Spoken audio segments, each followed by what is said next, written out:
Après avoir refusé de payer l'hypothèque de mes parents, ils m'ont accusé d'avoir volé mon grand-père. À Thanksgiving, mon père m'a traité de voleuse et m'a remis une convocation au tribunal. Notre fille est une voleuse et nous en avons la preuve. C'est ce qu'a déclaré mon père, debout en bout de table lors du grand repas de famille de la Toussaint, devant 30 membres de notre famille. Il tenait une enveloppe blanche comme s'il s'agissait d'un verdict qu'il répétait depuis des semaines. Il l'a fait glisser sur la table jusqu'à moi. Une assignation à comparaître. Tous les regards dans cette salle à manger étaient braqués sur mon visage. Ma mère pleurait déjà, son arme favorite, chargée et prête à faire feu. J'ai regardé l'enveloppe. Puis j'ai regardé mon père, et j'ai souri. Parce que 4 mois plus tôt, j'avais engagé quelqu'un dont le seul métier est de traquer l'argent disparu. Et ce qu'elle a découvert n'a pas seulement lavé mon honneur. Cela a fait voler en éclats un mensonge que mes parents construisaient depuis le jour de la mort de mon grand-père. Je m'appelle Ophélie. J'ai 32 ans et je suis infirmière diplômée d'État dans une petite commune de Dordogne. Maintenant, laissez-moi vous ramener 8 mois en arrière, la semaine où mon grand-père, Émile Perrault, a été enterré. Mon grand-père, Émile Perrault, est mort un mardi de mars. Il avait 84 ans. Une pneumonie, ont-ils dit. Ça a été rapide, sur la fin. J'ai conduit 3 heures depuis mon appartement jusqu'au funérarium de Saint-Julien, en Dordogne. Environ 4000 habitants. Le genre de village où tout le monde connaît votre nom de jeune fille et l'état de vos comptes en banque. J'ai grandi là-bas. Mon grand-père m'a élevé la moitié du temps. Il m'a appris à lire assise sous son porche, m'a emmené pêcher chaque été au lac de Vassivière jusqu'à mes 15 ans, âge auquel je me croyais trop cool pour ça. Quand j'ai été accepté à l'école d'infirmière, il m'a envoyé une carte avec un chèque de 50 € à l'intérieur. Sur le dos, il avait écrit « Fier de toi, Ophé ». Mais les 3 dernières années de sa vie, je n'ai pratiquement eu aucune nouvelle de lui. J'appelais, il ne répondait pas. J'envoyais des lettres, des cartes d'anniversaire, des photos du travail, un mot chaque mois de décembre pour Noël. Aucun retour. Pas de réponse, et le courrier ne m'était pas non plus retourné. Juste le silence. Je me disais qu'il vieillissait, qu'il était peut-être confus, ou en colère à propos de quelque chose que j'aurais fait sans m'en souvenir. Lors des funérailles, mon père, Gérard, s'est tenu devant l'assemblée à l'église et a prononcé un éloge funèbre qui aurait pu remporter un prix. Les larmes aux yeux, la voix qui se brise juste au bon moment. Mon père était le plus grand homme que j'ai jamais connu, a-t-il dit en s'agrippant au pupitre. J'étais assise au 3e rang. Personne ne m'a demandé de m'asseoir plus près. Après la cérémonie, Gérard nous a réunis dans le couloir de l'église. Moi, mon frère Nathan, et quelques cousins. Il a réajusté sa cravate et a dit, « Papa m'a tout laissé. La maison, les économies, tout. » C'était sa dernière volonté. Personne ne l'a remis en question. Moi non plus, ou presque. Mais quelque chose dans sa façon de le dire, trop lisse, trop répétée, me restait en travers de la gorge, comme une constante vitale sur un dossier médical qui ne correspond pas à l'état du patient. Laissez-moi remonter 10 ans en arrière. J'avais 22 ans, je venais de sortir de l'école d'infirmière, je travaillais pour la première fois à l'hôpital départemental, je faisais des gardes de 12 heures et mon prêt étudiant me soufflait déjà dans le cou. Je partageais un appartement avec une autre infirmière et je mangeais des pizzas surgelées 3 soirs par semaine. Mon père m'a appelé un dimanche soir, disant qu'il avait besoin que je vienne à la maison. Quand je suis arrivé, il était assis à la table de la cuisine avec une pile de papier. Ma mère, Denise, était assise à côté de lui, les yeux déjà rouges. « On a besoin de ton aide, ma chérie », a dit Gérard. « Juste de ta signature. La banque a besoin d'un co-emprunteur pour le prêt immobilier. C'est temporaire. 6 mois, peut-être moins. Ensuite, je renégocie le prêt et ton nom disparaît du dossier. » Denise a essuyé ses yeux. « On pourrait perdre la maison, Ophélie. » Alors, j'ai signé. 6 mois sont devenus 1 an. 1 an est devenu 5. 5 sont devenus 10. Chaque fois que j'abordais le sujet, la conversation se déroulait de la même manière. « Papa, quand est-ce que tu renégocies le prêt ? Ma situation financière n'est pas encore assez stable. Tu veux qu'on se retrouve à la rue ? » Et ma mère pleurait à chaque fois, réglée comme une horloge.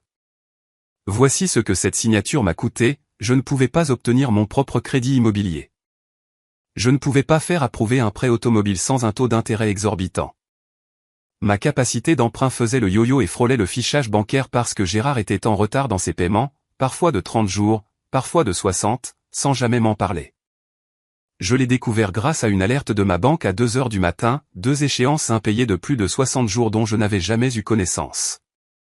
Mon profil d'emprunteur avait été lourdement dégradé du jour au lendemain. Je l'ai appelé le lendemain.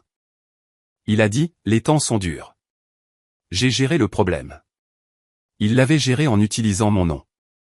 2 semaines après l'enterrement de mon grand-père, j'ai assis Gérard à sa table de cuisine et je lui ai dit clairement, « Papa, je veux que mon nom soit retiré de ce prêt immobilier cette année. » Pas de larmes, pas de cris, juste un fait. Gérard s'est adossé à sa chaise. Ce n'est pas le moment, Ophélie. Je viens d'enterrer mon père. Je sais, et j'en suis désolé, mais ça fait 10 ans. Sa mâchoire s'est contractée. Tu veux que je renégocie le prêt maintenant? Avec quelle garantie? Tu crois que les banques font la queue pour un ancien assureur retraité de 61 ans? Alors vends la maison, prends plus petit. Je me fiche de savoir comment, mais je dois me retirer de ce prêt. Il s'est levé si vite que sa chaise a raclé le sol. Tu veux parler d'avocat? Tu veux traîner tes propres parents en justice? Vas-y. On verra de quoi tu auras l'air. Je n'avais rien dit à propos d'avocat. Il l'avait ajouté lui-même. Cette nuit-là, ma mère a passé 8 coups de téléphone. Je le sais parce que 4 membres différents de la famille m'ont appelé dans les 3 jours qui ont suivi. Tante Martine m'a envoyé un message, « Tes parents t'ont élevé et c'est comme ça que tu les remercies? Honte à toi, Ophélie. » Ma cousine Manon a laissé un message vocal, et « J'ai entendu dire que tu menaçais de prendre la maison de tes parents. » Qu'est-ce qui se passe? Le cousin de mon père, Damien, a appelé et a dit, « La famille ne fait pas ça à la famille. » Chacun d'eux avait la même version de l'histoire. La version que Gérard et Denise leur avaient servie, Ophélie est ingrate. Ophélie veut prendre la maison. Ophélie se retourne contre ses propres parents juste après qu'ils ont perdu Émile. Personne n'a appelé pour entendre ma version. Puis Gérard m'a appelé une dernière fois. Sa voix était plate, froide. Tu crois être la seule à pouvoir jouer à ce jeu. Ton grand-père m'a tout laissé. Et si tu continues à forcer les choses, tout le monde saura ce que tu as vraiment fait de son argent. Je n'avais aucune idée de ce qu'il voulait dire. Je n'avais pas touché un centime. Mais il était déjà en train de fabriquer son histoire. Je me suis assise dans ma voiture sur le parking de l'hôpital après une garde de nuit de 12 heures, et j'ai fait les calculs au dos d'un reçu de pharmacie. Si Gérard arrêtait complètement de payer le prêt, ce dont il avait déjà menacé lors de disputes, la banque se retournerait contre nous deux. Saisie immobilière. Mon dossier bancaire ne serait pas seulement dégradé, je serais fiché à la Banque de France pour des années. Certains hôpitaux vérifient les antécédents financiers de leurs employés. Pas tous, mais certains. Le mien le faisait. Une saisie immobilière sur mon dossier pourrait déclencher un examen. Je pourrais perdre mon emploi. La seule chose stable que j'avais. Si je reprenais moi-même les mensualités pour protéger mon dossier bancaire, 1800 € par mois avec un salaire d'infirmière dans la campagne française. Je serais ruiné en moins de 18 mois. Je payais déjà mon loyer, mon prêt étudiant, mon assurance auto, mes courses. Il n'y avait aucune marge. Et si je me défendais publiquement, Gérard avait déjà empoisonné le puits. Chaque oncle, tante et cousin croyaient que j'étais la fille ingrate essayant de voler la maison de ses parents. Se battre signifiait se battre seul. Puis, je me suis connecté au compte du prêt en ligne. J'avais encore les identifiants depuis des années, quand Gérard m'avait demandé de garder un œil sur les choses. C'est là que je l'ai vu. Une nouvelle ligne, un crédit adossé à la valeur de la maison, 40 000 € retirés 3 mois avant la mort de grand-père Émile. Gérard ne s'était pas contenté de garder mon nom sur le prêt initial. Il avait utilisé ma signature de caution pour emprunter encore plus d'argent sur la maison, sans me le dire, sans mon consentement. 40 000 € que je n'avais jamais vus, jamais approuvés, désormais liés à mon nom. Je suis resté assise là un long moment. Le parking était vide. Le reçu était rempli de chiffres qui ne collaient pas. Il ne m'avait pas seulement piégé. Il était retourné au piège et l'avait rendu plus profond. Les rumeurs n'ont pas commencé par une explosion. Elles ont commencé par des murmures. Gérard et Denise ont commencé à dire à la famille, l'air de rien, comme si c'était de notoriété publique, que j'avais pris de l'argent en liquide dans la maison de grand-père Émile avant sa mort. Elle y est allée seule plusieurs fois vers la fin, disait Gérard aux gens. On a retrouvé le tiroir de la commode vide après. Des milliers d'euros disparus. Il n'y avait aucune preuve. Il n'y en avait pas besoin. Dans un village comme Saint-Julien, la parole d'un père a du poids. Mon cousin Thomas m'a appelé. Et, l'oncle Gérard a dit que tu avais pris de l'argent dans la commode de grand-père. Quelques milliers d'euros. C'est quoi cette histoire? Ça n'est jamais arrivé, Thomas. D'accord, je te dis juste ce qu'il a dit. C'était le schéma classique. Personne ne m'accusait directement. Ils se contentaient de répéter ce qu'ils avaient entendu. Et à chaque fois que je niais, j'avais l'air plus sur la défensive, ce qui me faisait paraître plus coupable. À la paroisse Saint-Pierre le dimanche suivant, où ma famille allait depuis 30 ans, une femme nommée Madame Gauthier m'a regardé droit dans les yeux, puis a tourné les talons et s'est éloignée vers l'autre bout de la salle paroissiale. Elle n'a pas dit un mot. Elle n'en avait pas besoin. Au travail, une infirmière de mon service m'a prise à part. Tout va bien à la maison? J'ai entendu quelque chose par ma voisine concernant ta famille et des problèmes de justice. Ça commençait à s'infiltrer dans ma vie professionnelle. C'est là que j'ai compris. Gérard ne se contentait pas d'effacer ses traces. Il construisait un récit. Si quelqu'un remettait un jour en question l'héritage, il voulait que tout le village soit déjà conditionné à croire une chose, Ophélie est la voleuse. Mais il a fait un faux pas. Il a mentionné le tiroir de la commode. Précis, non. Trop précis. Comment savait-il que grand-père gardait de l'argent liquide dans un tiroir de commode, à moins d'avoir fouillé ce tiroir lui-même? J'ai conduit 45 minutes jusqu'à l'étude du notaire lors de mon jour de repos.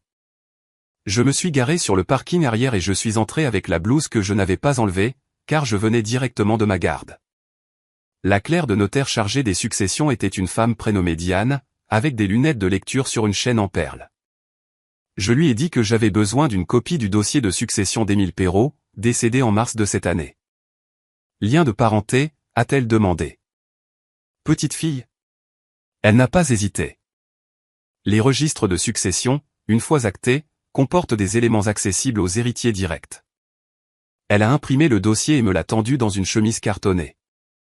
Je me suis assise sur un banc dans le couloir et je l'ai ouvert. Le testament était là, celui que Gérard avait déposé, dactylographié, validé, daté de 14 mois avant la mort de mon grand-père. Il disait, je lègue tous mes biens mobiliers et immobiliers à mon fils, Gérard René Perrault. Tout. La maison, les comptes d'épargne, tout. Je l'ai lu 2 fois. Puis j'ai regardé la signature en bas. Émile Perrault.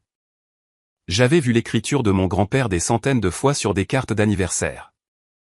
Chaque année au dos de chaque chèque de Noël. Sur un mot qu'il avait glissé dans ma boîte à déjeuner une fois quand j'avais 9 ans, qui disait « Tu es plus intelligente que tu ne le penses, au fait ». Son écriture était tremblante mais très spécifique. Le E penchait toujours vers la gauche. Le P avait une longue boucle. Elle m'était aussi familière que la mienne. La signature sur ce testament était ressemblante. Mais ce n'était pas la sienne. Le E était trop droit. Le P trop court. L'ensemble était trop appliqué. Comme quelqu'un essayant très fort de copier quelque chose qu'il n'avait vu que quelques fois. J'ai pris une photo de la signature avec mon téléphone. Mes mains ne tremblaient pas. Je n'étais plus triste. J'étais certaine. J'ai ouvert mon téléphone et j'ai tapé dans la barre de recherche, experte en criminalité financière près de chez moi. L'appel est arrivé un mercredi soir. Je mangeais un reste de soupe sur le comptoir de ma cuisine quand le nom de Gérard s'est allumé sur mon écran. J'ai failli ne pas répondre. Le repas de la Toussaint chez Martine, a-t-il dit. Pas de bonjour. Tu viens. J'y réfléchirai. Non, tu y seras et tu t'excuseras. J'ai reposé ma cuillère. M'excuser de quoi? Pour ce que tu as volé, devant tout le monde. Je n'ai rien volé, papa. Alors ça ne te dérangera pas de le prouver. Une pause, puis, à jeudi. Il a raccroché avant que je ne puisse répondre. Je suis resté debout dans ma cuisine pendant un long moment, tenant le téléphone contre ma cuisse. La soupe a refroidi. Je n'y ai plus touché. Gérard ne m'invitait pas à dîner. Il préparait un tribunal. 20 minutes plus tard, ma mère m'a envoyé un message. Le texte était long. 4 paragraphes de son jargon habituel, des mots comme guérison, tourner la page et en tant que famille. La dernière ligne disait, ton père veut juste régler ça en privé. N'en fais pas toute une montagne. En privé. Devant 30 personnes. J'ai appris plus tard que Gérard avait appelé 10 membres supplémentaires de la famille, des gens qui d'habitude séchaient les repas de famille. Des cousins éloignés, une grand-tante de Bordeaux, l'ancienne colocataire d'université de Denise. Il voulait que la pièce soit pleine. Il voulait des témoins. Pas des témoins de la vérité, des témoins de sa performance. Je me suis assise sur mon canapé ce soir-là et j'ai fixé le plafond. J'avais le choix. Je pouvais zapper le repas, rester à la maison, laisser Gérard raconter l'histoire qu'il voulait à un public qui le croyait déjà. Ou je pouvais entrer dans cette pièce et affronter ce qu'il avait préparé. J'ai pensé à mon grand-père, à ces 3 années de silence. Ce n'était pas du tout du silence. C'était du sabotage. J'ai répondu à Gérard par un seul mot, je viens. Denise a appelé Nathan le lendemain. Je le sais parce que Nathan m'a appelé 1 heure plus tard, ayant l'air d'un homme debout sur un pont essayant de décider de quel côté sauter. Qu'est-ce qui se passe, Ophélie? Maman dit que tu as pris de l'argent à grand-père. M'as-tu déjà vu prendre quoi que ce soit, Nathan? Un blanc. Non. T'ai-je déjà parlé de l'argent de grand-père? Une seule fois. Non, mais maman est vraiment bouleversée. Maman est bouleversée parce que j'ai demandé à papa de me retirer du prêt immobilier. C'est tout. Il est resté silencieux. Nathan avait 28 ans, il était électricien, il vivait à 12 minutes de chez nos parents. Il m'avait regardé porter ce prêt pendant une décennie sans me plaindre. Il savait ce que ça me coûtait. Il n'avait juste jamais rien dit parce que, dans notre famille, on ne remet pas Gérard en question. On encaisse et on avance. Ils veulent que je fasse front avec eux au repas, a-t-il dit. Maman a dit que la famille devait être unie. Unie contre qui? Moi. Il n'a pas répondu à ça. Je ne te demande pas de choisir un camp, Nathan. Garde juste les yeux ouverts. Nouveau silence, puis, doucement, j'y serai, mais je ne ferai pas de discours. Je lui ai dit que c'était suffisant. Nous avons raccroché, mais quelque chose m'est resté en tête. L'hésitation avant qu'il ne dise non quand je lui ai demandé s'il m'avait vu prendre quelque chose. Ce n'était pas l'hésitation de quelqu'un d'incertain de la réponse. C'était l'hésitation de quelqu'un qui voulait dire tout autre chose, quelque chose de beaucoup plus lourd, et qui l'avait ravalé. Je n'ai pas insisté. Je me suis dit que si Nathan avait quelque chose à me dire, il trouverait le moment. Je ne savais juste pas que ce moment avait déjà 2 mois, qu'il dormait dans son téléphone, enregistré dans une cuisine où il n'était pas censé se trouver. Sophie Mercier avait un bureau au-dessus d'une quincaillerie à Sarlat, à 20 minutes au sud de Saint-Julien. Experte financière judiciaire, 15 ans d'expérience dans la traque d'argent à travers les successions, les divorces et les fraudes de petites entreprises. Je l'avais trouvée grâce à une recherche Google à 2 heures du matin et j'avais pris rendez-vous avant de pouvoir me dégonfler. Elle était calme, cheveux gris, lunettes de lecture, un bureau couvert de dossiers. Elle n'a pas réagi quand je lui ai raconté l'histoire. Elle a juste pris des notes. 4 mois plus tard, 2 semaines avant le repas de famille, j'étais de retour dans son bureau. Elle a posé un rapport relié sur le bureau entre nous. La signature sur le testament déposé chez le notaire ne correspond pas, a-t-elle dit. Je l'ai comparé à 17 autres documents vérifiés, déclaration d'impôt, carte bancaire, la carte grise d'un véhicule de 2014. Ce n'est pas son écriture. Vous en êtes sûr? J'en suis certaine. Elle a tourné les pages jusqu'à la section financière. Le compte d'épargne d'Émile contenait 280 000 € au moment de son décès. La maison a été estimée à environ 190 000 €. Valeur totale de la succession, approximativement 470 000 €. Une fois la succession clôturée, Gérard a retiré 350 000 € via plusieurs transactions. Sophie avait tracé chaque euro. 120 000 € ont servi à rembourser les dettes de carte de crédit personnel de Gérard. 85 000 € sont allés solder le crédit de sa camionnette. 60 000 € ont été transférés sur un compte au nom de Denise. 45 000 € ont payé un entrepreneur pour des travaux de rénovation de leur maison. 40 000 € ont été retirés en espèces, intraçables. J'ai fixé les chiffres. Il a falsifié le testament, ai-je dit, et a pris 350 000 €. Sophie a hoché la tête. Voulez-vous que je compile ceci dans un rapport officiel? Parce qu'une fois que je l'aurai fait, cela deviendra quelque chose sur lequel vous ne pourrez pas revenir en arrière. Je n'ai pas hésité. Faites-le. Elle a fermé le dossier. Je l'aurai prêt dans 10 jours. 10 jours. Ce serait 3 jours avant le repas de la Toussaint. 350 000 €. Ce n'était pas du désespoir. C'était un plan. Mon grand-père mentionnait parfois sa sœur Rose de temps en temps, généralement en passant. Rose a plus de bon sens que nous tous réunis, disait-il en secouant la tête, comme si c'était à la fois un compliment et un reproche.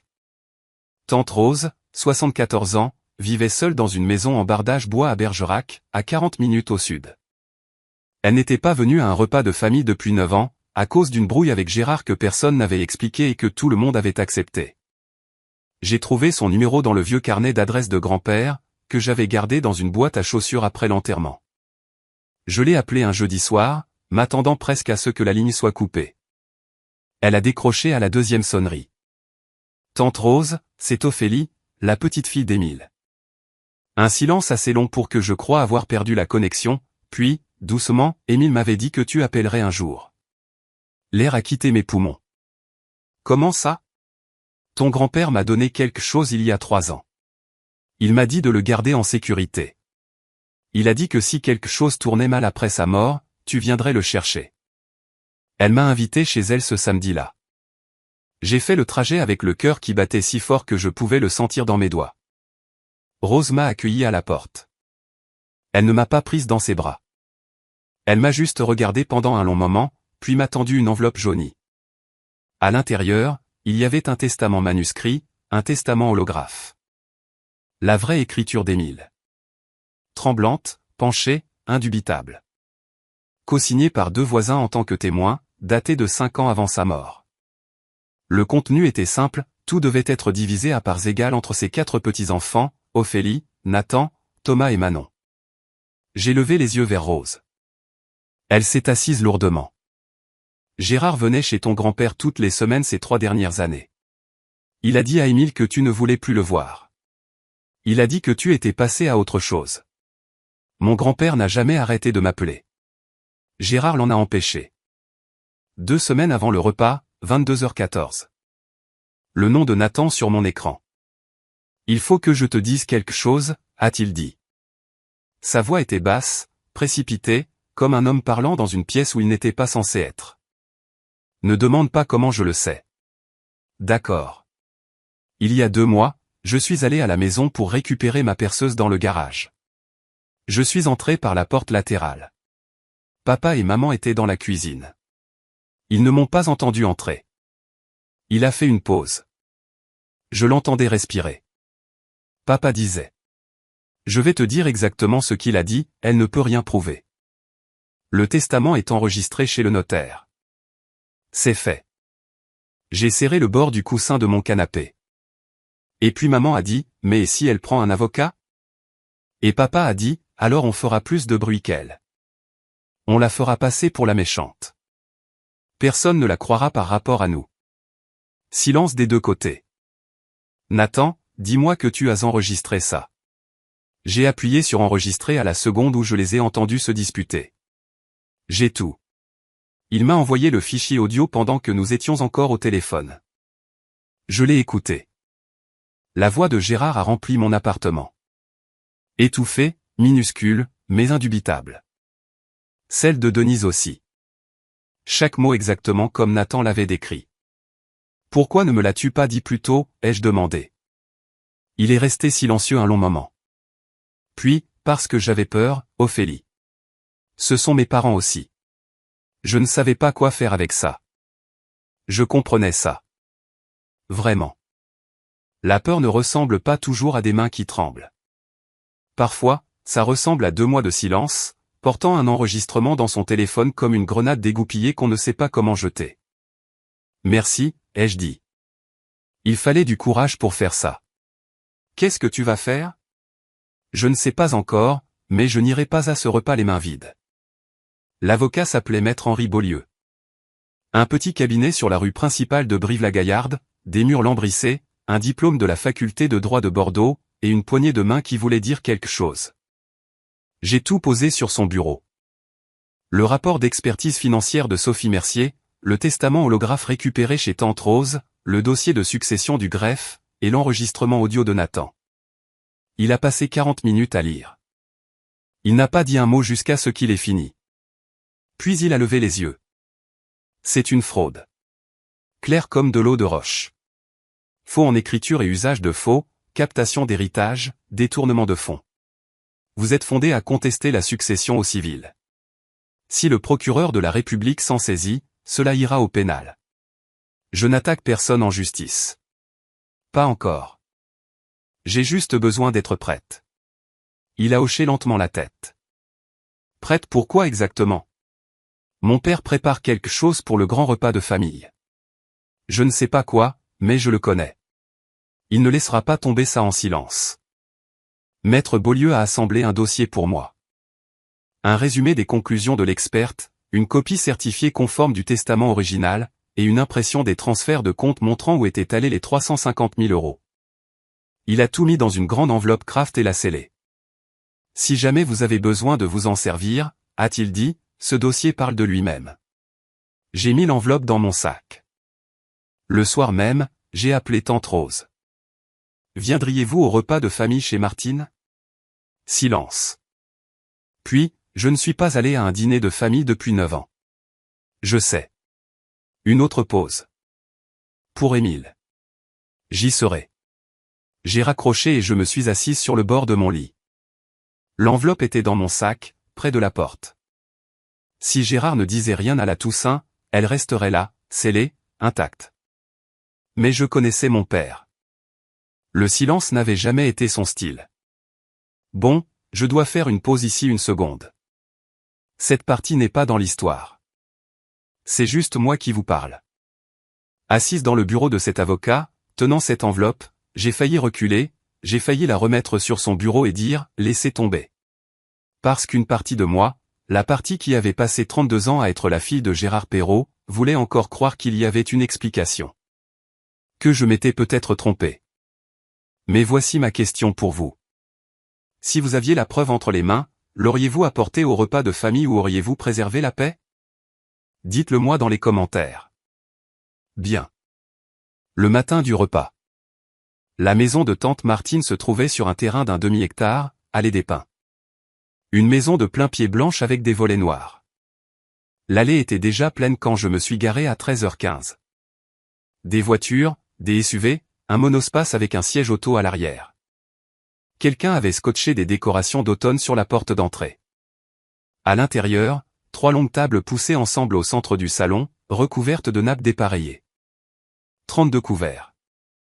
L'odeur de la dinde rôtie et de la farce au marron m'a frappé avant même de franchir le seuil. Je suis entré et l'atmosphère a changé.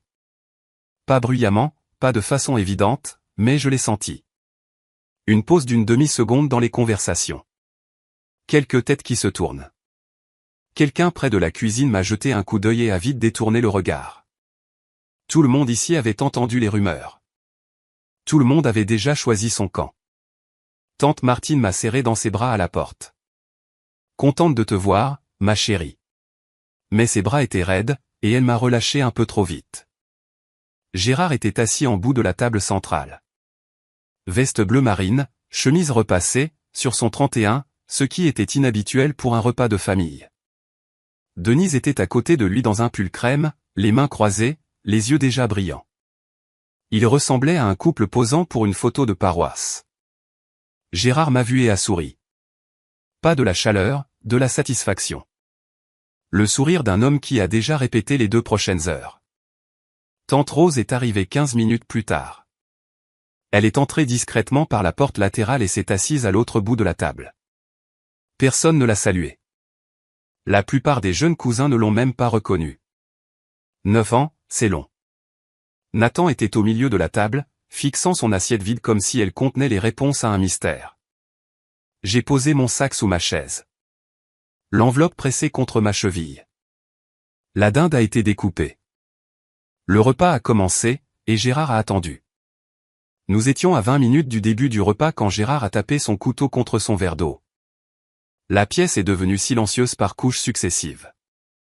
Les adultes d'abord, puis les ados, puis les enfants à la table d'appoint près de la fenêtre. Quelqu'un a baissé le son du match de foot à la télé dans le salon. Gérard s'est levé. Il a posé ses deux mains sur la table, s'est penché légèrement en avant, et a balayé la pièce du regard, comme un homme sur le point de prononcer un sermon. Avant que nous fassions le tour de table, a-t-il commencé, je dois aborder quelque chose qui pèse sur cette famille. Mon pouce est accéléré, mais je n'ai pas bougé. Il a regardé Denise. Elle a épongé ses yeux avec une serviette, pile au bon moment. La plupart d'entre vous ont entendu les rumeurs, a poursuivi Gérard. J'aurais aimé ne pas avoir à faire cela publiquement. Croyez-moi, Denise et moi avons essayé de régler ça en privé, mais notre fille ne nous a pas laissé le choix. Il a fait une pause pour les faits. Quelques proches ont bougé sur leurs chaises. L'oncle Damien a posé sa fourchette. Après le décès de mon père, nous avons découvert qu'une somme importante d'argent manquait sur ses comptes. Nous avons fait des recherches. Nous avons tracé l'argent. Et les preuves pointent vers une seule personne dans cette pièce. Il s'est tourné vers moi. 32 visages ont suivi son regard. Notre fille Ophélie est une voleuse. Sa voix n'a pas tremblé. La pièce a retenu son souffle. La main de tante Martine a volé à sa bouche. Cousine Manon m'a dévisagé, les yeux écarquillés. Une grand-tante que je connaissais à peine a chuchoté à la femme à côté d'elle, « Oh mon Dieu !» Les pleurs de Denise se sont intensifiés, parfaitement synchronisés, au ton parfait. Gérard se tenait au-dessus de moi comme un juge prononçant une sentence, et toute la pièce attendait que je m'effondre. Je ne l'ai pas fait. J'ai croisé les mains sur la table et je l'ai regardé dans les yeux. Gérard a glissé la main dans la poche intérieure de sa veste et en a sorti une enveloppe blanche. Impeccable, d'apparence officielle. Il a marché lentement autour de la table, passant devant l'oncle Damien, le cousin Thomas, tante Martine, jusqu'à se tenir juste à côté de ma chaise. Il a posé l'enveloppe devant moi. Ceci est une assignation à comparaître, a-t-il dit, assez fort pour que chaque personne dans la pièce l'entende. Nous te poursuivons en justice pour la restitution de l'argent de notre père. Je l'ai prise. La pièce était si silencieuse que je pouvais entendre les enfants chuchoter à la table d'appoint. J'ai ouvert le rabat et j'ai sorti le document à l'intérieur. Il avait l'air vrai au premier coup d'œil. Un en-tête avec le nom du tribunal de grande instance, une date, une ligne défendeur avec mon nom complet, une signature en bas de quelqu'un dont je n'avais jamais entendu parler. Mais j'avais passé 4 mois assise face à un avocat. Je savais à quoi ressemblait un vrai document juridique. Celui-ci n'avait pas de numéro de dossier, pas de tampon du greffe. La police d'écriture était mauvaise, trop propre, trop uniforme. Il était imprimé sur du papier copie ordinaire, pas sur du papier officiel d'un cabinet. C'était un faux. Gérard avait fait fabriquer ça pour m'effrayer devant 32 témoins. J'ai regardé le document, puis je l'ai posé doucement à côté de mon assiette. L'oncle Damien s'est penché en avant. Gérard, si tu as besoin de soutien juridique, je connais un bon avocat. La femme d'un cousin secouait la tête. Tante Martine avait l'air de vouloir pleurer. Denise continuait de plus belle. De vraies larmes maintenant, mélangées à celles de la performance, impossible à distinguer. Gérard a croisé les bras et a attendu. Il s'attendait à ce que je nie, que je pleure, que je supplie, que je sorte en trombe. C'était le scénario. C'était la version de moi qu'il avait vendue à tout le monde dans cette pièce. Je l'ai regardé. Tu as fini? Je me suis levé lentement. Sans me presser. J'ai lissé la serviette sur la table à côté de mon assiette comme si je terminais un repas au restaurant. Chaque personne dans cette pièce regardait. Le match de foot était maintenant en sourdine. Même les enfants à la petite table s'étaient tus. Je veux que tout le monde ici se souvienne de quelque chose, ai-je dit. Ma voix était posée. Je ne jouais pas la comédie. J'avais dépassé ce stade. Je n'ai pas commencé ça. C'est papa. Je me suis tourné pour faire face directement à Gérard. Alors, je vais te poser une question, papa, devant tout le monde, et je veux une réponse claire. Le menton de Gérard s'est levé, défiant, toujours aux commandes, ou du moins le croyait-il. Est-ce que c'est grand-père Émile qui a rédigé ce testament? Bien sûr que oui. Tu en es sûr? Ses yeux se sont plissés. Est-ce que tu me traites de menteur devant toute ma famille? Je n'ai pas répondu. J'ai laissé la question flotter dans l'air comme de la fumée. Puis je me suis baissé et j'ai cherché sous ma chaise. Mes doigts ont trouvé le sac. À l'intérieur, l'enveloppe Kraft, lourde, scellée, fruit de 4 mois de préparation. Je l'ai posée sur la table juste à côté de sa fausse assignation. La pièce n'a pas bougé. Gérard a fixé l'enveloppe. Elle était épaisse. Elle était réelle. Et pour la première fois de la soirée, quelque chose a vacillé dans son regard. Un scintillement rapide comme une bougie prise dans un courant d'air. Je l'ai regardé. C'est drôle, ai-je dit. Moi aussi. Personne n'a parlé. Le sourire de Gérard avait disparu. Pas lentement. D'un seul coup, comme si quelqu'un avait plongé la main dans son visage et le lui avait arraché. J'ai décacheté l'enveloppe. Denise s'est arrêtée de pleurer, et 32 personnes se sont penchées en avant. J'ai sorti la première page de l'enveloppe et je l'ai levée. Ceci, ai-je dit, est une comparaison côte à côte de la signature sur le testament que papa a déposé chez le notaire et de 17 signatures authentifiées de grand-père Émile. Déclaration d'impôt, document bancaire, une carte grise, toutes confirmées authentiques. J'ai passé la page à tante Martine, qui était la plus proche. Elle a mis ses lunettes de lecture. La colonne de gauche montrait la signature du testament de Gérard. Celle de droite montrait la vraie écriture d'Émile. 17 échantillons, tous cohérents. Le E penché, le P à longue boucle, la façon dont sa main tremblait plus ces dernières années, mais gardait le même rythme. La signature sur le testament de Gérard était raide, droite, appliquée. Une copie faite par quelqu'un s'appliquant trop. Les lèvres de Martine se sont entr'ouvertes. Elle a levé les yeux vers Gérard, puis à nouveau vers la page, puis l'a passée à l'oncle Damien sans un mot. Une experte financière judiciaire a examiné ces échantillons, ai-je dit. Sa conclusion professionnelle est que la signature sur le testament déposé est une falsification. C'est un mensonge. La voix de Gérard est sortie plus forte qu'il ne le voulait. Quelques personnes ont sursauté. Tu as payé quelqu'un pour inventer ça. Je n'ai pas argumenté. Je n'ai pas haussé la voix. Je ne demande à personne de me croire, ai-je dit. Je vous demande de regarder. La page a descendu la table, de personne en personne. J'ai regardé leur visage changer. De la confusion, puis de la reconnaissance, puis quelque chose de plus dur. L'oncle Damien a tenu la page à la lumière et a secoué la tête lentement. Thomas l'a fixée longuement, puis l'a posée et l'a poussée vers la personne suivante sans regarder Gérard. Denise n'avait pas touché sa serviette depuis 2 minutes. Elle regardait Gérard, non pas avec tristesse, mais avec peur. J'ai plongé la main dans l'enveloppe pour le deuxième document. J'ai sorti une seule page manuscrite, jaunie, pliée, familière d'une manière qui m'a noué la gorge. Ceci est le véritable testament de grand-père Émile, ai-je dit. Écrit de sa propre main, validé par 2 voisins témoins, daté de 5 ans avant sa mort. J'ai lu la ligne clé à voix haute. Je lègue tous mes biens mobiliers et immobiliers pour être divisés à parts égales entre mes 4 petits-enfants, Ophélie, Nathan, Thomas et Manon. Pas Gérard. Pas son fils. Ses petits-enfants. Gérard a fait un pas en arrière. Où as-tu eu ça? Ça n'est pas légal. Et puis tante Rose s'est levée.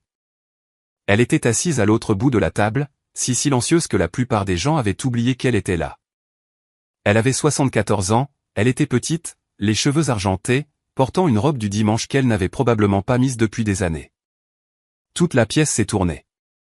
Émile me l'a donné, a dit Rose. Sa voix était frêle mais claire. Il y a 3 ans. Il m'a fait asseoir à ma table de cuisine, m'a tendu cette enveloppe, et m'a dit, garde ça en sécurité, Rose, parce que je ne fais pas confiance à mon propre fils. Personne n'a respiré. Gérard. Rose, tu ne sais pas de quoi tu. Je n'ai pas fini. Elle n'a pas haussé le ton. Elle n'en avait pas besoin. Gérard allait chez ton grand-père toutes les semaines ces 3 dernières années. Il a dit à Émile qu'Ophélie ne voulait plus le voir. Il lui a dit qu'elle était passée à autre chose. Il a coupé les appels téléphoniques, renvoyé les lettres. Elle m'a regardé. Émile est mort en pensant que sa petite fille l'avait oublié. J'ai senti l'atmosphère de la pièce basculer. Pas vers moi, pas vers Gérard, mais vers quelque chose à quoi aucun d'eux ne s'était préparé. Le silence qui a suivi n'était pas de la confusion. C'était le son de 32 personnes en train de recalculer tout ce qu'on leur avait dit. Le visage de Gérard était blanc. Sa bouche s'est ouverte. Rien n'est sorti. J'ai sorti la dernière page de l'enveloppe. Une fois la succession clôturée, papa a retiré 350 000 € des comptes de grand-père. J'ai tenu la feuille pour que la salle puisse voir les colonnes. Voici où est allé chaque euro. Je l'ai lu lentement. Sans émotion, juste des chiffres. 120 000 €, les dettes de carte de crédit personnel de papa. 85 000 €, le solde du crédit de sa camionnette. 60 000 €, virés sur un compte au nom de maman. 45 000 €, payés à un entrepreneur pour les travaux de leur maison. 40 000 €, retirés en espèces. Destination inconnue. J'ai posé la page. C'est 350 000 € qui appartenaient à 4 petits-enfants, pas à un seul fils. Gérard a agrippé le dossier de sa chaise. C'est l'argent de mon père. Il me l'a laissé légalement. Non, papa. J'ai gardé une voix neutre. Il nous l'a laissé. À nous 4. Tu as falsifié son testament pour le prendre. La pièce était si immobile que je pouvais entendre le tic-tac de l'horloge sur la cheminée de Martine. Quelqu'un à l'autre bout de la table, je crois que c'était la femme de Damien, a posé son verre et a reculé sa chaise lentement comme si elle essayait de partir sans faire de bruit. Thomas fixait la nappe, la mâchoire serrée. Manon avait la main sur la bouche. Tante Martine a ramassé sa serviette, l'a pliée une fois, l'a posée à côté de son assiette, et a poussé sa chaise. Elle ne s'est pas levée. Elle a juste pris de la distance. Quelques centimètres de distance, qui voulait tout dire. L'oncle Damien, le même homme qui 5 minutes plus tôt offrait un avocat à Gérard, s'est tourné sur son siège. Gérard, sa voix était prudente. Est-ce vrai? Gérard l'a regardé, puis Martine, puis Denise, qui avait complètement cessé de pleurer et fixait la table comme si elle espérait qu'elle s'ouvre pour l'engloutir. Il n'a pas répondu. Le regard de Gérard a balayé la pièce, cherchant quelqu'un. N'importe qui encore de son côté. Il n'a trouvé personne. Elle vous manipule tous. Sa voix a déraillé sur le 3e mot. Ce sont des faux. Elle a payé des gens pour. Alors explique l'argent, papa. Je n'ai pas crié. Je n'en avais pas besoin. 350 000 €. Où sont-ils passés? Il a ouvert la bouche, l'a fermée, l'a ouverte à nouveau. Rien. C'est à ce moment-là que Nathan s'est levé. Toutes les têtes de la pièce se sont tournées. Nathan, 28 ans, le discret, celui qui ne prenait jamais parti, se tenait au milieu de la table avec son téléphone à la main. Je les ai entendus, a-t-il dit. Sa voix était tendue, comme s'il se contenait à 2 points. Il y a 2 mois dans la cuisine. Il ne savait pas que j'étais dans le garage. Il a regardé Gérard, puis Denise. Papa a dit, elle ne peut rien prouver. Le testament est enregistré. C'est fait. Gérard. Nathan, ne fais pas ça. Et maman a dit, mais si elle prend un avocat? Et papa a dit, alors on fera plus de bruit qu'elle. On la fera passer pour la méchante. Personne ne la croira par rapport à nous. Nathan a tapoté l'écran de son téléphone et l'a posé sur la table. La voix de Gérard a rempli la pièce, étouffée, enregistrée à travers le mur du garage, mais chaque mot était assez clair pour faire mouche. Elle ne peut rien prouver. Le testament est enregistré. C'est fait. Puis la voix de Denise. Mais si elle prend un avocat? Puis à nouveau Gérard. Alors on fera plus de bruit qu'elle. On la fera passer pour la méchante. L'enregistrement s'est terminé. Le silence qui a suivi fut la chose la plus bruyante que j'ai jamais entendue. Gérard s'est assis lourdement, comme si les os de ses jambes l'avaient lâché. Denise a dit, à peine au-dessus d'un murmure, je t'avais dit que ça arriverait. Pas du chagrin, pas de la honte. De la colère dirigée contre Gérard. Elle savait. Elle l'avait prévenu. Et maintenant la pièce savait qu'elle savait aussi. Je veux être honnête avec vous ici. Debout dans cette pièce, regardant le visage de mon père s'effondrer, je ne me suis pas sentie victorieuse. Je me suis sentie vide. Parce que ce n'était pas une série judiciaire. C'était un repas de famille. C'était des gens que j'avais aimés toute ma vie. Mais j'ai appris quelque chose ce jour-là. Aimer ne veut pas dire laisser quelqu'un vous détruire.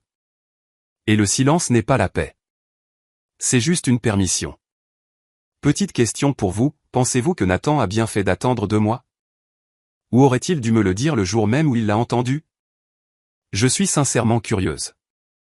Laissez votre avis ci-dessous. Bien, laissez-moi vous dire ce qui s'est passé après ce dîner. Personne n'a mangé le dessert. Les gens sont partis par vagues. D'abord le cercle extérieur des parents éloignés, puis les cousins, puis les oncles. La plupart n'ont pas dit au revoir à Gérard. Ils ont juste pris leur manteau et sont sortis. Quelques-uns m'ont prise dans leurs bras sur le porche. Thomas m'a serré la main et a dit « On se parle cette semaine ». Manon m'a trouvé près de l'allée.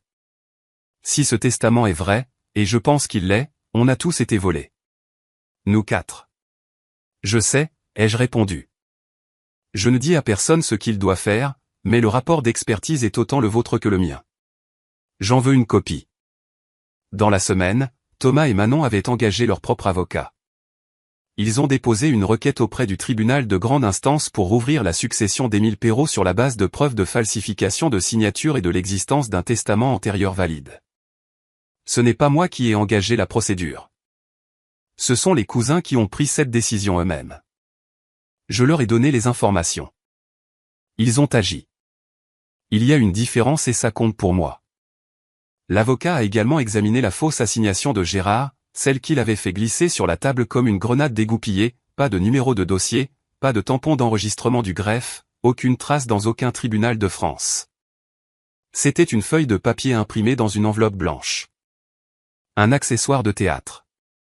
L'avocat de Thomas l'a dit sans détour, votre père a essayé de vous intimider avec un document qui a le poids juridique du menu d'un restaurant. Gérard n'avait rien déposé. Il avait mis en scène une performance avec un bout de papier qui ne survivrait pas 10 secondes devant un juge. Il avait essayé de me terrifier pour me faire taire en utilisant un faux, mais la vraie paperasse, celle qui tient vraiment la route, c'était dans mon enveloppe. Maître Beaulieu a envoyé une lettre en recommandé avec accusé de réception à Gérard Perrot un lundi, 9 jours après le repas de famille. La mise en demeure était simple. Ophélie Perrot exige que Gérard Perrot renégocie le prêt de la propriété du 412 rue des Tilleuls et retire son nom en tant que co-emprunteur dans un délai de 60 jours calendaires. Tout refus d'obtempérer entraînerait une action en justice au civil pour dommages et intérêts liés à l'utilisation non autorisée de sa signature de caution, y compris le crédit adossé de 40 000 € auquel elle n'a jamais consenti. Gérard, faisant maintenant face à une contestation de succession de la part de 3 petits-enfants, à un risque pénal potentiel, et à l'évaporation totale de sa réputation dans un village où tout le monde savait désormais ce qu'il avait fait, n'a pas lutté. Il a refinancé le prêt en 5 semaines. J'ai reçu la notification de la banque un mercredi après-midi. J'étais assise dans la salle de repos de l'hôpital, mangeant une barre de céréales entre 2 patients, quand mon téléphone a vibré. L'email était court. Mon nom avait été retiré du prêt. Effet immédiat. Je suis restée assise là un long moment. Une collègue m'a demandé si ça allait. J'ai dit oui. Puis je suis sortie jusqu'à ma voiture sur le parking, je me suis assise à la place du conducteur, moteur éteint, et j'ai pleuré. Pas de joie. Pas exactement. C'était le soulagement d'avoir relâché quelque chose que je portais depuis si longtemps que j'avais oublié à quel point c'était lourd. 10 ans de la dette de quelqu'un d'autre attachée à mon nom. 10 ans d'appels téléphoniques à propos d'une renégociation qui n'arrivait jamais. 10 ans à voir mon dossier d'emprunteur s'effondrer parce qu'un homme qui se disait mon père ne prenait pas la peine de payer à l'heure. Disparu en 5 semaines. J'ai consulté l'application de ma banque sur mon téléphone. Mon profil avait déjà commencé à remonter. Le banquier m'a dit que mon dossier redeviendrait irréprochable d'ici 6 mois. Pas parfait, mais c'était le mien. Tante Rose m'a appelé une semaine avant Noël. Passe samedi. J'ai quelque chose pour toi. J'ai conduit jusqu'à Bergerac un matin gris de décembre. La maison de Rose sentait le café et le cèdre. Elle était assise à la table de la cuisine avec une boîte à chaussures devant elle. « Ce sont les tiennes », a-t-elle dit. « Émile voulait que tu les aies. » À l'intérieur de la boîte, il y avait des lettres. 11. Écrites par mon grand-père au cours des 3 dernières années de sa vie. Il me les avait écrites, une tous les quelques mois, et les envoyait à Rose parce qu'il savait que Gérard interceptait tout ce qui allait à mon adresse ou sur mon téléphone. J'ai ouvert la première. L'écriture était tremblante. Le papier plié. Daté de 3 ans avant sa mort. Au fait, ton papa m'a dit que tu ne voulais plus me voir. Je ne le crois pas. Mais si c'est vrai, je veux que tu saches que je ne suis pas en colère. Tu me manques, c'est tout. J'ai ouvert la dernière. Écrite 2 mois avant son décès. Je vous laisse la maison et les économies, les enfants. À vous 4. Si ton père fait quelque chose de différent, va trouver Rose. Elle a le vrai testament. Je t'aime, au fait. Je t'ai toujours aimé. J'ai posé la lettre sur la table de la cuisine de Rose et j'ai pressé mes paumes à plat contre le bois. Le grain était froid sous mes doigts. Je me suis concentré sur ça. Le froid. La texture. Parce que si je ne manquerais pas à quelque chose de physique, j'allais me dissoudre. Il n'avait jamais cessé de m'écrire. Pendant 3 ans, il avait écrit des lettres qu'il savait que je ne recevrais jamais. Et il avait envoyé des copies à la seule personne en qui il avait confiance pour détenir la vérité. Rose m'a servi une tasse de café. Aucune de nous n'a parlé pendant un moment. Il ne m'avait pas laissé de l'argent. Il m'avait laissé la preuve qu'il n'avait jamais abandonné. Dans un village, on n'a pas besoin de conférences de presse. On a juste besoin d'un grand repas de famille. Dès la première semaine de décembre, toutes les familles de notre entourage et la plupart des fidèles de la paroisse Saint-Pierre savaient ce que Gérard et Denise avaient fait.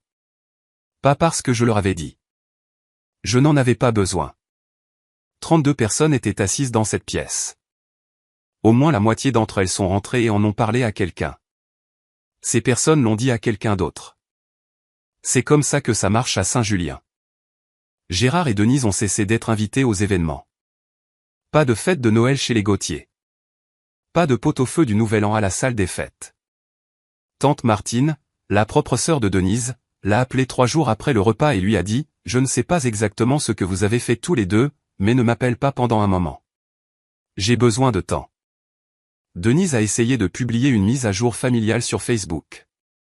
Quelque chose à propos de fausses accusations et d'un malentendu familial pris hors de proportion.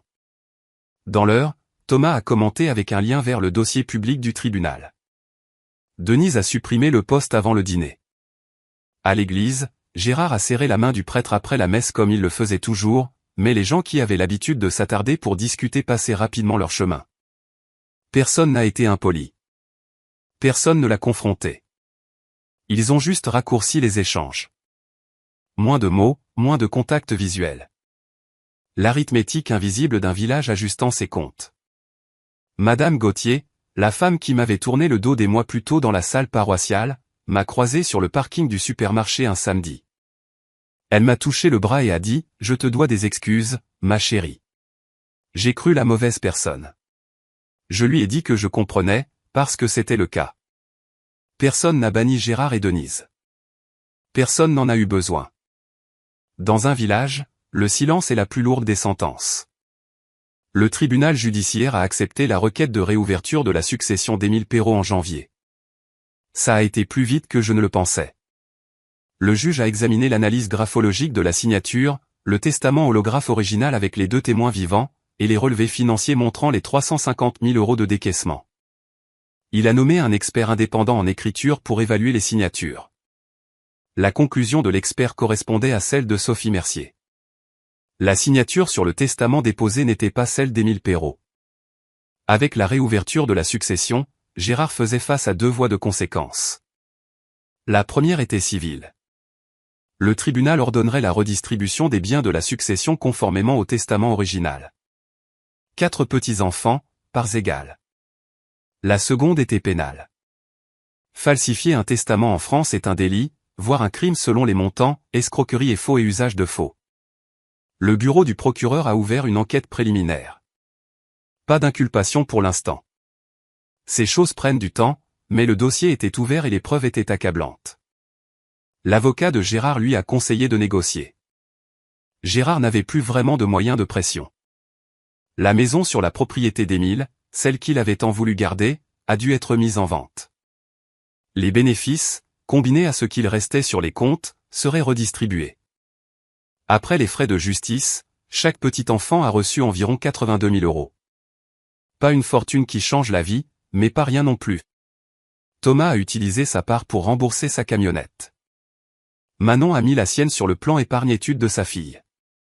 Nathan n'avait pas encore décidé. J'ai gardé la mienne sur un compte épargne et je n'y ai pas touché pendant 2 mois. Je voulais m'assurer de me sentir en paix avant de dépenser 1 euro, que ce n'était pas de l'argent de la colère ou de la vengeance, juste ce que grand-père Émile avait voulu. Une part de ce qu'il avait construit, transmise aux gens qu'il aimait. Gérard a dépensé 350 000 € à essayer de mener une vie qu'il ne pouvait pas s'offrir. Ça lui a coûté tout ce qui lui restait. Nathan m'a appelé la semaine après le repas. C'était la première fois depuis des années qu'il appelait sans que ce soit à propos de nos parents. Je suis désolé de ne pas te l'avoir dit plus tôt, a-t-il dit. Tu me l'as dit quand c'était décisif. C'est suffisant.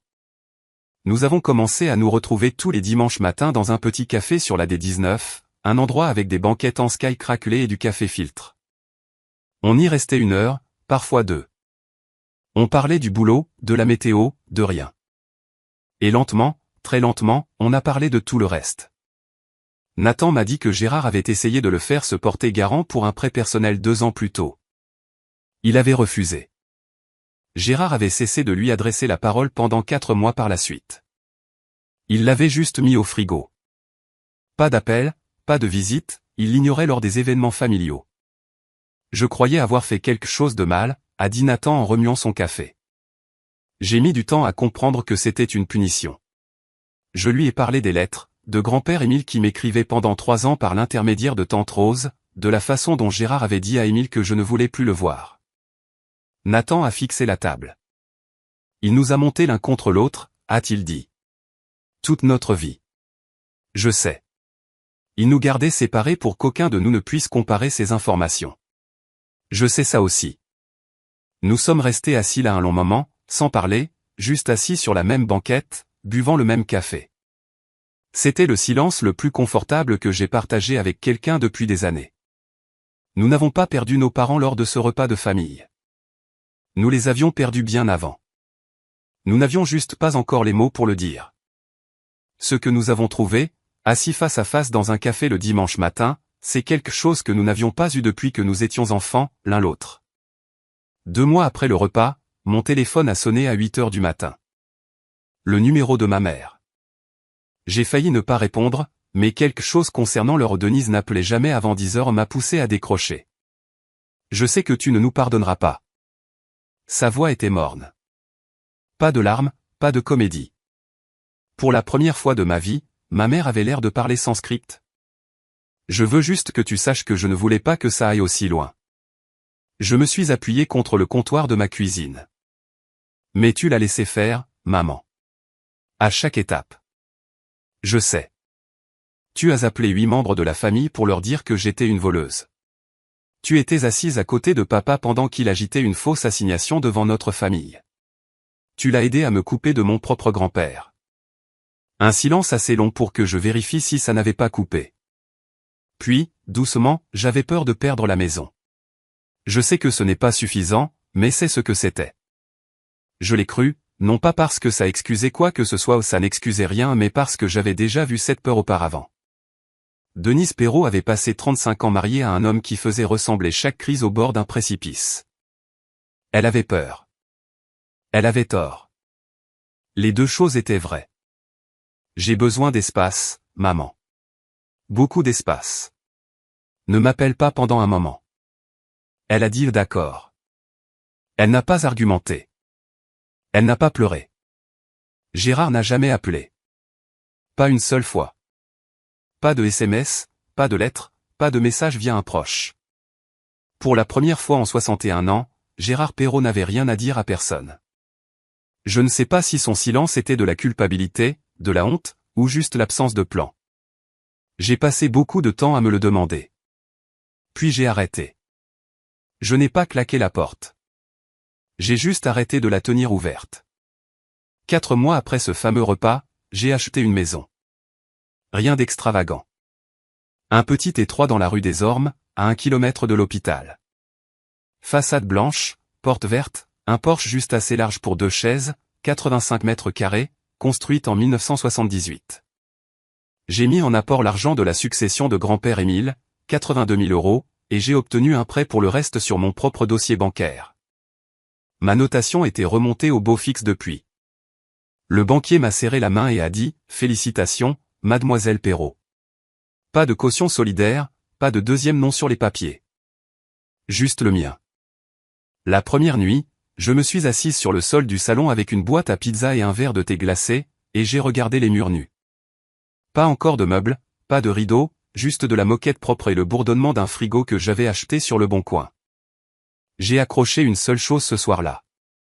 Une photo encadrée de grand-père Émile debout au bord du lac de Vassivière, une canne à pêche dans une main et un sourire si large qu'on pouvait compter chacune de ses dents restantes. Je l'ai posée sur un clou au-dessus de la cheminée et j'ai reculé. Pas mal, grand-père, ai-je dit à la pièce vide. Le lendemain matin, je suis allé travailler à l'hôpital. Même garde, même blouse, même parking où je m'étais assise un jour pour calculer combien de temps il restait avant que la dette de mon père ne m'écrase. Le calcul était différent maintenant. Le loyer était devenu une mensualité de crédit. Mon crédit. Et les chiffres fonctionnaient. Ils fonctionnaient enfin. Je rends visite à tante Rose tous les samedis. Elle prépare le café. J'apporte un gâteau de la boulangerie de la rue principale. On parle d'Émile. Le vrai Émile, pas la version de Gérard. Elle m'a montré des photos que je n'avais jamais vues. Émile a 20 ans en uniforme, Émile a 50 ans construisant la maison que Gérard volerait plus tard. La maison est petite, 85 mètres carrés, mais chaque centimètre m'appartient. Je ne vous raconte pas cette histoire parce que je pense être courageuse. Je la raconte parce que pendant 10 ans, j'ai cru qu'endurer était la même chose qu'aimer.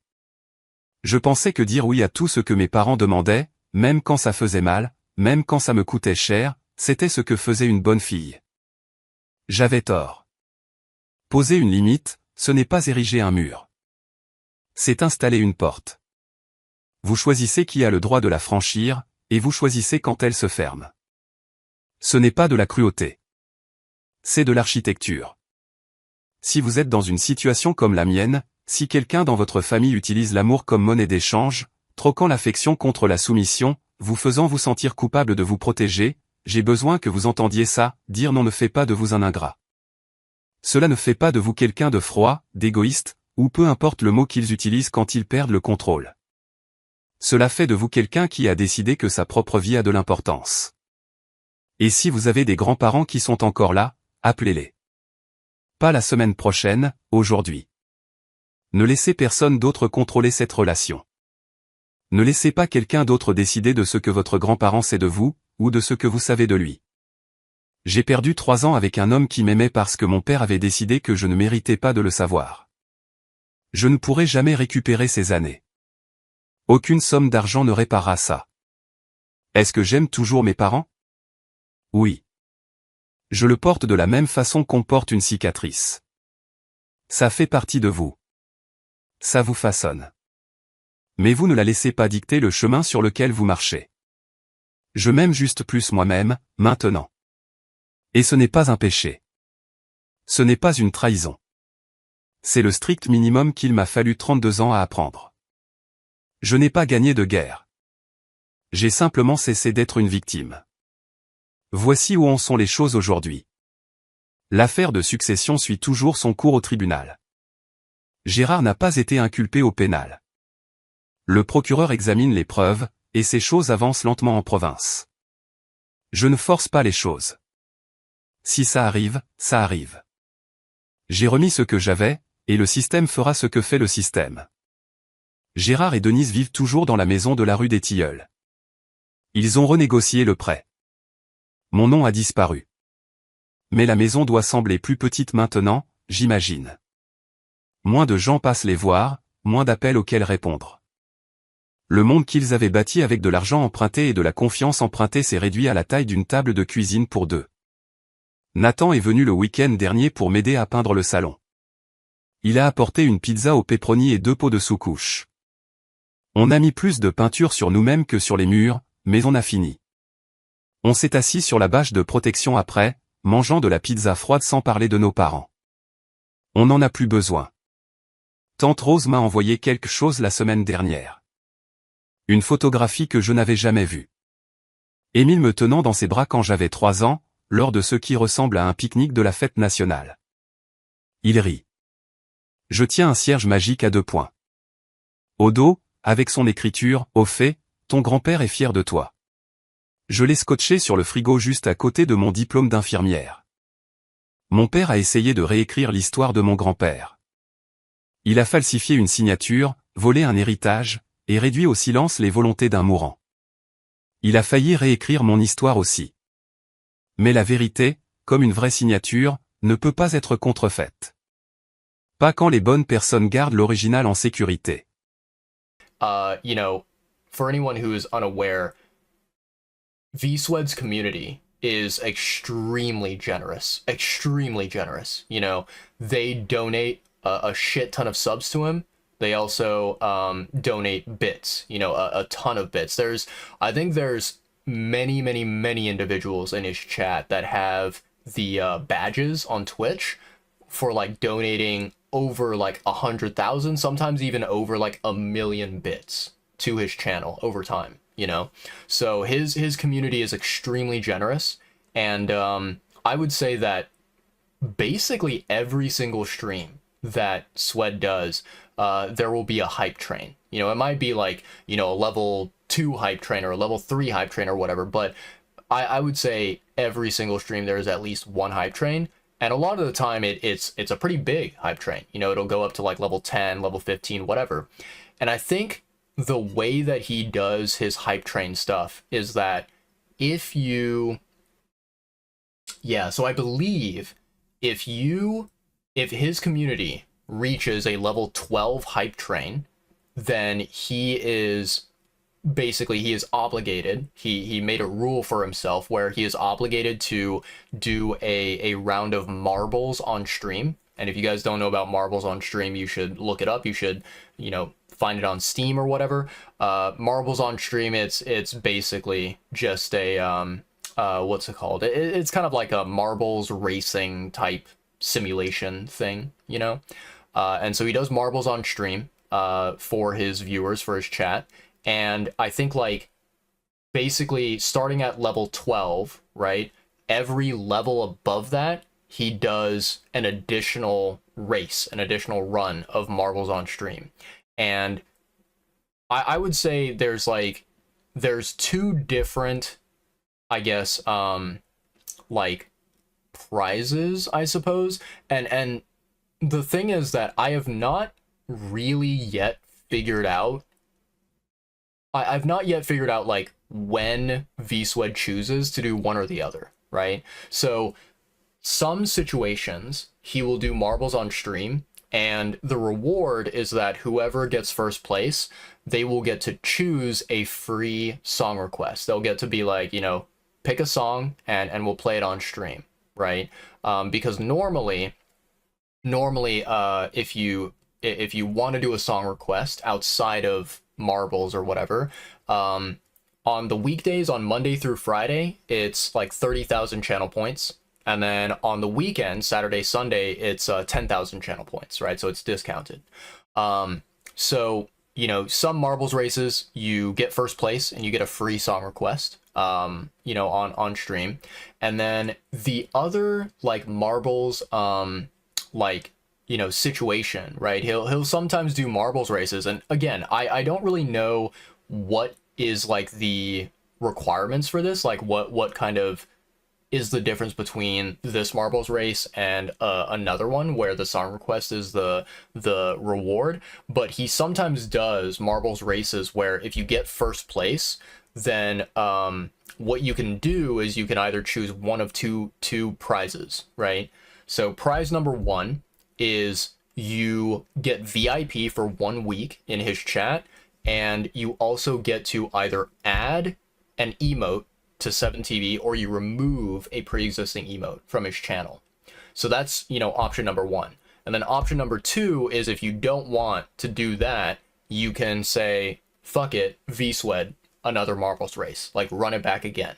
You know, that's option number 2. So I don't really know what is the difference, like when he chooses to do that versus when he chooses to do the prizes a free song request. I feel like there is kind of like a certain situation for each one. But yeah, basically he will occasionally do marbles races. And you know, again, if you get first place, you win a prize, basically. So those 2 clips, the ones that Shock, you know, chose to play, that was during a marbles race where I was I think within the top 5 of the you know, viewers, the chatters that were like racing in the marbles course. And I think like at one point during that stream I was in first place, but then I dropped behind and I fell out of first place. And so there was like a moment where I was like going through the course, my marble was going through the course, and you know, VSWED, he was like, oh, Capybara, he managed to like make it to this section of the course or whatever. And then there was another part where my marble kind of got stuck, it you know, kind of fucked up the race, it fell out of first place, and he was like, ooh, Capybara falling out of first place, he didn't find the exit or whatever.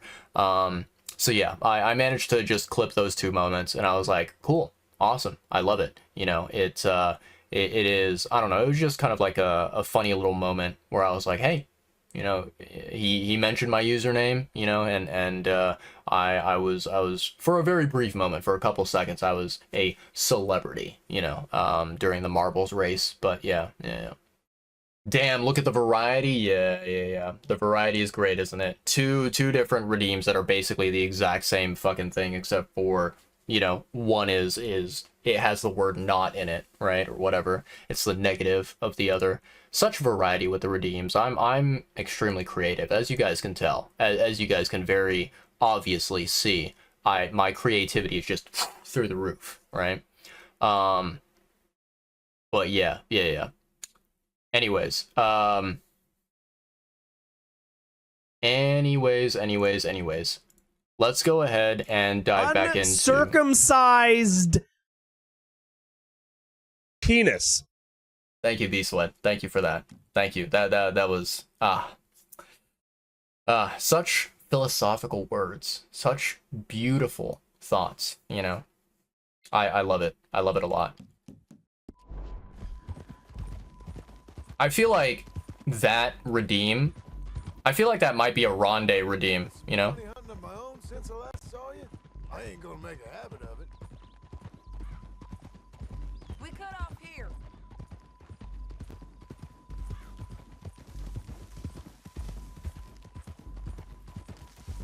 It is art indeed, yeah. Yeah, no, it's beautiful. It's a view, all right.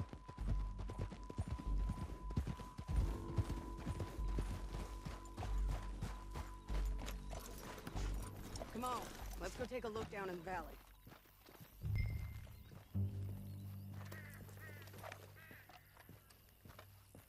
I'm here. What are we looking at? I think I see something. Yup. There they are, down there. Who's who? Well, the bounty is the feller who's all tied up. Very funny. And that big fat feller with the funny hat, that's James Langton. The other fellas just work for him. Is that him right Where there? do you think they're heading? Come on, let's go follow him. All right. Come on, lady. Looks like they're cutting through the canyon underneath us. Let's go. Sure.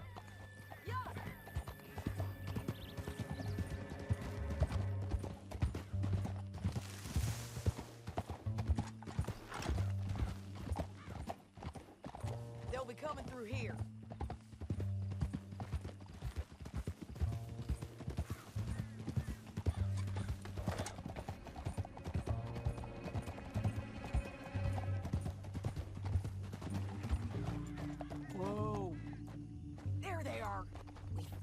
keep an eye on them.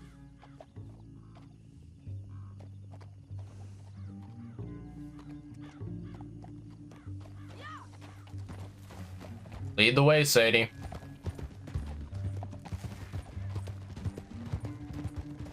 We know they're down there. Don't ride so close. You won't get north through here.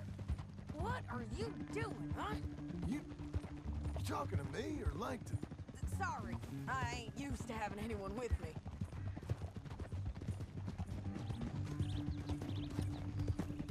My guess is they'll stop up ahead. We can get a better look at them.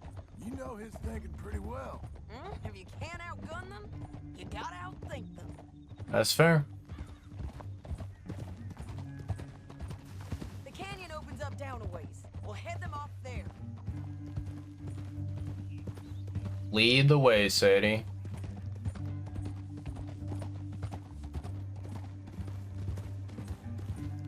Doing okay, girl.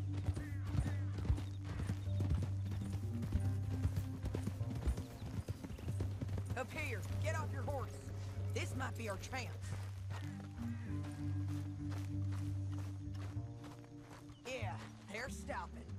And that sure is Shane Finley coming off the back of his horse. Get him off of there. John, Bring him over. What are they waiting for? the rest of Langton's men, I think. Langton's doing pretty well for himself.